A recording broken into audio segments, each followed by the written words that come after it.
Terrace గార్డెన్లో చాలా బ్యూటిఫుల్గా ఉన్నాయండి. చాలా చిన్న ప్లాంట్ అయినా కూడా ఎన్ని ఫ్లవర్స్ వచ్చాయంటే చిన్న చెట్టుకి చాలా ఫ్లవర్స్ అనేటివి వచ్చాయండి. చూస్తున్నారు కదా, 5 ఫ్లవర్స్ అనేవి వచ్చేసాయి. అవి చాలా పెద్ద సైజ్ అనమాట. అంటే చూస్తున్నట్లయితే మీరు ఇంత పెద్ద సైజు ఉన్నాయంటే మన చెయ్యి కంటే కూడా ఎక్కువ పెద్ద సైజులోనే ఉన్నాయి. చాలా పెద్ద సైజులో ఉన్నాయి. ఈ ఫ్లవర్స్ రావడానికి మనం చిన్న చిన్న టిప్స్ పాటిస్తే మొక్కకి చాలా మొగ్గలు కూడా అవైలబుల్గా వస్తాయి. చాలా మొక్కలు ఉంటాయి. చూస్తుంటే ఒక్కటే చెట్టు అండి. ఒకటే చెట్టుకి ఎన్ని ఫ్లవర్స్ అనేవి రావడం అంటే చాలా గ్రేట్ అనమాట. మనకి దీనికి మనం ఇంకా చాలా మొగ్గలు అనేవి కూడా వచ్చేసాయి వీటికి. తర్వాత ఇది మోసంబి చెట్టు చూస్తున్నారు కదా.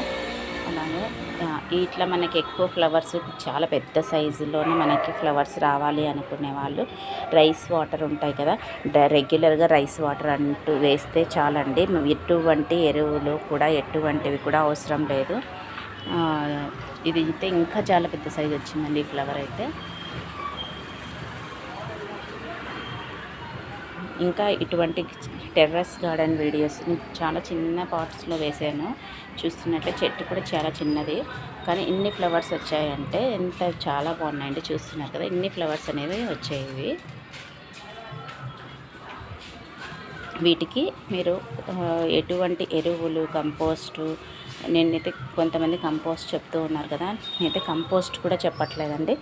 నార్మల్ రైస్ వాటర్ మనం డైలీ రైస్ చేసుకున్నప్పుడు ఆ వాటర్ అనేది వేస్తే చాలు. ఇంత బాగా వస్తాయంటే ఇంకా మొగ్గలు కూడా ఇంకా చాలా బాగా వస్తున్నాయి. రైస్ వాటర్ రెగ్యులర్గా వేస్తే చాలండి. మనం నార్మల్ వాటర్ కూడా వేయాలి. మట్టి కూడా చాలా తక్కువ ఉందండి పాట్లో. చూస్తున్నారు కదా, మట్టి చాలా తక్కువ, హాఫ్ ఫుట్ కంటే తక్కువ ఉందన్నమాట మనకి. ఇంకా ఎటువంటి వీడియోస్ కావాలి, ఎటువంటివి కావాలనేది కూడా టెర్రస్ గార్డెన్కి సంబంధించి నాకు కామెంట్ చేయండి, నేను నా ఛానల్లో చెప్తాను. అలాగే ప్లీజ్ కొత్తగా చూస్తున్నట్లయితే సబ్స్క్రైబ్ చేయడం మర్చిపోదు. Thank you for watching. Bye bye friends.